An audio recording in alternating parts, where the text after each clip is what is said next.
Perfeksionizm nədir? Perfeksionizm mükəmməllik arayışıdır. Belə insanlar gördüyü hər bir işin mükəmməl səviyyədə olmağını istəyir və müəyyən standartları olur ki, onlara cavab verməsini tələb edirlər. Perfeksionizmdən əziyyət çəkən bir insan öz doğruları və öz tələblərinə uyğun hərəkət edir. Bu insanlar sadəcə onların standartlarına uyğun olan işlərlə məşğul olurlar və ya məşğul olduğu işin ən mükəmməlini görməyə çalışırlar. Bunun müsbət və mənfi cəhətləri var. Müsbət cəhətləri çox çalışdıqları üçün hər şeyin daha yaxşı versiyasını ortaya qoyurlar, bacarıqlarını inkişaf etdirmiş olurlar. Lakin mənfi cəhəti isə psixoloji problemlərə yol açır, onları qane etməyən hadisələr bəzən bir günlərini, bəzənsə gördüyü işi yarıda buraxıb tamamlamırlar. Nəzərə alsaq ki, mükəmməllik yalnız ilahi bir təfəkkürdür.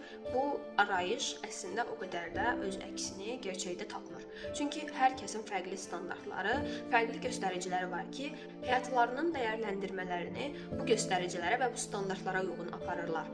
Və bəzən qarşı tərəfin standartları sizin standartlarınıza uyğun gəlmədikdə anlaşılmazlıqlar yaranır ki, həlli yolu bəzən münaqişə, bəzənsə partnyorların anlaşması ilə yekunlaşa bilər. Nə qədər çalışsaq da bizi qane edə bilməyəcək amillər hər zaman tapılacaq. Nəzərə alsaq ki, ən gözəl çiçəyin belə üzərində tikanı var.